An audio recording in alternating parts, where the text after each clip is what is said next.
Salam olahraga. Berjumpa kembali pendengar dalam Bincang AFF 2022 dan saya Rosi yang akan bersama dengan Anda, tentunya bersama dengan wartawan senior olahraga kita yang bergabung untuk berbincang kali ini ada Bung Amir Mahmud. Tapi sebelum saya ke Bung Amir Mahmud, partai kemarin yang mempertandingkan antara Indonesia versus Thailand ini luar biasa, menggemaskan. Bagaimana tidak, berbagai peluang yang tercipta dari timnas Indonesia tampaknya memang belum bisa dieksekusi menjadi gol. Bolehlah kita langsung tanya sama Bung Amir ya kali ini. Bung Amir, salam olahraga. Jaya. Bung Amir, gimana melihat pertandingan kemarin yang kalau saya menggambarkan tuh kayaknya gemes gitu. Gimana nih Bung Amir? Ya, ini bedanya dari final Piala Dunia Qatar kemarin. Kalau final Piala Dunia Qatar itu menggemaskannya itu karena ketegangan. Ya. Kita diliputi ketegangan. Tapi kalau Piala AFF kemarin di GBK itu betul-betul membuat kita itu ya setengah jengkel, setengah gemas begitu karena memang dinamika pertandingan itu menyebabkan kita sebagai pendukung tim Garuda Indonesia ini merasa seolah-olah berada di tengah ketidakpastian. Ini mau apa? Ini seperti apa? Ini endingnya seperti apa begitu, karena memang menyusul dinamika pertandingan itu berjalan. Satu, ketika Witan Sulaiman yang sebenarnya sudah mempunyai peluang demikian rupa melewati kiper gagal karena tembakannya membentur gawang. Misalnya itu adalah kekecewaan yang pertama yang saya lihat coach Sintayong ini sampai betul-betul lemas melihat mengungkapkan kekecewaannya itu. Kemudian kita sempat beberapa kali melancarkan serangan, tekanan, terlebih setelah ini Thailand salah satu pemainnya terkena kartu merah. Hanya kemudian kita juga melihat Thailand ini walaupun kehilangan satu pemain itu tetap bermain nyaman. Mereka tenang, mereka mantap, seolah-olah tidak ada pemain yang kurang dalam pertandingan itu. Saya sempat berpikir begini, haruskah kita itu mengalahkan Thailand dengan komposisi pemain yang tidak imbang? Artinya kita utuh, Thailand kurang satu. Sempat berpikir begitu, tapi ini adalah dinamika. Dan kemudian ketika terakhir kali ada menurut saya dua pemain yang membuat kesalahan. Pertama itu Asnawi Mangku Alam yang melakukan back pass dan bolanya terlalu lemah, kemudian ini terjadi kemudian semacam scrimmage di luar kotak penalti Indonesia dan ini bisa dimanfaatkan sementara kiper kita sudah terlalu maju agak ke tengah dan saya berpikir seandainya waktu itu Nadeo Argawinata itu posisi tepat di bawah Mistar, gol tidak akan terjadi. Tapi inilah dinamika pertandingan saya sebut dan akhirnya kita berbicara tentang hasil imbang, tentang 1-1 dan sekali lagi Indonesia belum mampu keluar dari situasi ketika kita memang tercekam seolah-olah memang masih sulit untuk mengalahkan tim gajah perang ini. Baik, Bung Amir, kalau kita lihat kemarin sebetulnya dari dinamika permainan timnas Indonesia sendiri, ini kan sudah ada peningkatan. Kalau dibandingkan dengan saat melawan Brunei, barangkali secara kepercayaan diri ada di GBK, kemudian juga pertandingannya disaksikan oleh Presiden juga, kemudian juga banyak yang mendukung. Tetapi masih tetap dalam sisi eksekusi itu yang masih dirasa kurang. Tetapi kalau dari serangan, kemudian dari bisa dibilang ada perbaikan, agresivitasnya meningkat gitu. Setuju nggak, Bung Amir? Iya. Saya memang sempat berdiskusi dengan sejumlah teman fans bola begitu mereka mengatakan begini, sering Indonesia ini menggemaskan ketika bertemu dengan tim-tim yang kualitasnya ada di bawah kita sendiri. Jadi seperti terbawa irama sehingga kita tahu walaupun menang lawan Kamboja, walaupun menang lawan Brunei Darussalam, permainan kita belum terlihat meyakinkan. Lawan Thailand kemarin beberapa segi oke. Tapi seperti perbincangan kita sebelumnya, yang saya khawatirkan ini mengenai transisi. Kerancakan transisi ini memang menjadi problem lama ya, bukan hanya Sintayong, tapi juga zaman Luis Milla dan pelatih-pelatih yang lain. Jadi ketika menyerang dan kemudian terjadi serangan balik lawan, bola bisa direbut lawan, kita sering keteter di situ. Okay. Demikian juga ketika kita bertahan untuk balik menyerang, ini juga tidak bisa memanfaatkan karena yang terjadi itu sering barisan penggempur ini tidak menemukan solusi dan keputusan yang tepat untuk kemudian ini mengeksekusi menjadi gol. Dan kemarin kita lihat beberapa peluang sebenarnya kita lebih banyak dari Thailand. Betul, lebih banyak dari Thailand. Tetapi dari sisi posesivitas bermain Thailand lebih unggul.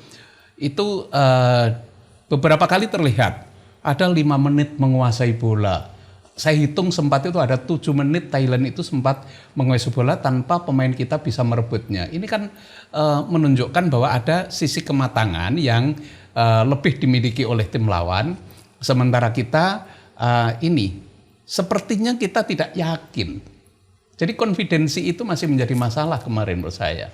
Bayangkan seorang Egy Maulana Fikri yang menurut saya tidak bermain di dalam formnya kemarin. Dia sering tidak pas di dalam mengambil keputusan, lebih suka mau menggoreng bola sendiri, Witan mau juga? manfaatkan. Ya, Witan masih lebih lumayan sebenarnya, lebih lumayan. Sadil sebenarnya juga lebih lumayan. Yang bermain bagus sebenarnya ya ini Dendi sebenarnya. Dendi dan terakhir kita melihat peran Mark Klok ini memang luar biasa untuk menjembatani antara di dalam transisi tadi. Ini yang saya kira memang mudah-mudahan di dalam pertandingan berikut apa yang sudah dicapai ketika melawan Thailand ini bisa dipertahankan dan bahkan bisa ditutup untuk celah-celah yang kemarin ini boleh dikatakan menjadi problem bagi Coach Sintayong ini. Oke, baik. Bung Amir, kita menuju ke pertandingan berikutnya melawan Filipina. Nah, ini bolehlah kita tadi sedikit review untuk pertandingan kemarin melawan Thailand. Tetapi ketika saat ini Thailand berada di klasemen puncak, kemudian kita ada di nomor 2 dengan sama-sama 3 kali main, menyisakan 1 pertandingan lagi. Ini apa yang harus kita lakukan untuk melawan Filipina, Bung Amir? Saya kira tidak ada kata lain kecuali menang. Harus. Iya, selain ini pengamanan posisi. Karena kalau kita bisa juara grup, ada kemungkinan kita bisa bermain di GBK lagi. Gitu, bisa memilih tempat gitu. Satu hal yang perlu dihindari adalah karena kita bermain di Jose Rizal Memoriam di Manila, ini jangan sampai kecelakaan lah, jangan sampai kita lena, jangan sampai kita kemudian bermain sesuai dengan irama lawan yang sebenarnya itu ada di bawah kelas tim nasional kita. Dan ini menurut saya wajar kalau kita mengunggulkan Indonesia karena memang dari segi sejarah, dari sisi kualitas pemain ini kita masih lebih unggul. Meski tandang ya, Bung Amir. Meski tandang, ya. Filipina ini bukan negara sepak bola, tidak punya tradisi walaupun pernah 3 kali masuk semifinal Piala AFF tahun 2010, 2014 dan 2018. Dan yang perlu diingat sekarang ini pemain-pemain muda semua kecuali kaptennya. Kaptennya Stephen Strock ini sudah 36 tahun, tetapi dia adalah seorang playmaker yang baik, seorang yang matang karena dibentuk pernah bertualang di Bundesliga Jerman juga, dan pemain-pemain yang lain ini saya pikir ini adalah seperti Kenjiro Daniels ini adalah pemain-pemain yang nanti membutuhkan perhatian dari pemain-pemain kita. Tidak boleh lena apapun peta, apapun kualitas Filipina.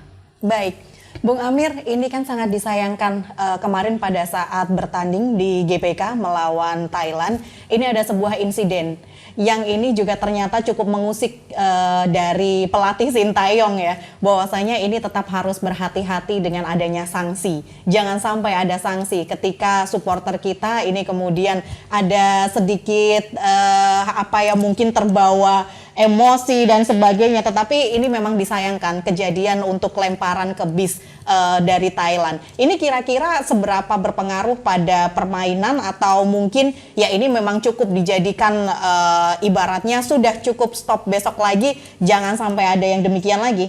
Iya, karena apapun sepak bola, penyelenggaraan sebuah pertandingan Ya. itu adalah ukuran peradaban menurut saya. Jadi ini bagaimana kita membudayakan supaya seluruh elemen pendukung sepak bola kita ini bersatu padu untuk menyukseskan tim. Oke, mereka mungkin merasa mendukung dengan cara itu. Mendukung dengan cara membuli, kemudian juga memprovokasi pemain lawan, tapi itu tidak perlu. Sekarang ini sudah bukan musimnya lagi lah supporter yang semacam itu, karena sanksi organisasi sepak bola internasional ini bisa menanti. Ini yang berbahaya. Nanti tahun depan kita menjadi tuan rumah Piala Dunia. Kalau ada evaluasi semacam ini kan membuat merugikan ini juga reputasi, persoalan reputasi juga. Dan menurut saya ini memang ayolah koordinator kelompok supporter itu mulai memikirkan ini sebagai PR bersama. Masih berulang. Tidak ada cara yang lebih baik kecuali kita menyambut tim tamu itu dengan segala keramahan yang ala Indonesia. Karena dengan demikian saya pikir selain masalah peradaban yang saya sampaikan tadi, ini juga menjadi bagian dari yang nanti akan menyokong tim kita itu bisa tampil dengan tenang, tim kita itu bisa tampil dengan penuh keyakinan, tidak diganggu oleh faktor-faktor non teknis macam itu. Betul. Iya. Ya, baik. Bung Amir, kalau besok Indonesia versus Filipina, Bung Amir menjagokan Indonesia bisa meraih poin penuh? Bisa. Saya pernah datang dalam pertandingan tim nasional Indonesia di stadion ini, Rizal Memorial ini. 2 kali saya ke sana. Tetapi yang saya lihat adalah stadion itu tidak segegap gempita stadion-stadion kita di sini ya, artinya termasuk GBK ya? Ya, mereka bukan penonton sepak bola yang fanatik. Baik. Tetapi justru karena inilah kita jangan terlena sama sekali dengan apapun yang berkemungkinan muncul. Karena ternyata dinamika Piala AFF ini juga luar biasa. Bagaimana Kamboja sudah punya lompatan kemajuan ya menurut saya. Kemudian juga Vietnam yang tetap bertahan dengan levelnya, dan Thailand walaupun sejumlah pemain intinya tidak tampil tetapi ternyata masih belum bisa dikalahkan oleh Indonesia. Dinamika ini yang saya pikir harus menjadi perhatian kita. Jangan sampai kesempatan untuk tampil di semifinal ini kemudian hilang karena kita tidak waspada. Termasuk juga terkait dengan non teknis tadi ya? Iya, betul. Bung Amir, oke. Berapa skor tebakan Bung Amir? Selisih 2 gol. Selisih 2 gol untuk Indonesia? Ya. Oke, baik. Untuk Anda pendengar dan juga pemirsa YouTube RRI Semarang, bagaimana dengan tebakan Anda? Jangan lupa ya untuk ikuti, untuk simak perbincangan saya bersama dengan Bung Amir Mahmud di Bincang AFF 2022. Akan ada giveaway, jadi silahkan untuk cermati deskripsinya, jawab pertanyaannya, dan siapa tahu Anda yang akan beruntung dalam tebak skor untuk kali ini. Dan akhirnya kami pamit undur diri dari Bincang AFF 2022 dan salam olahraga.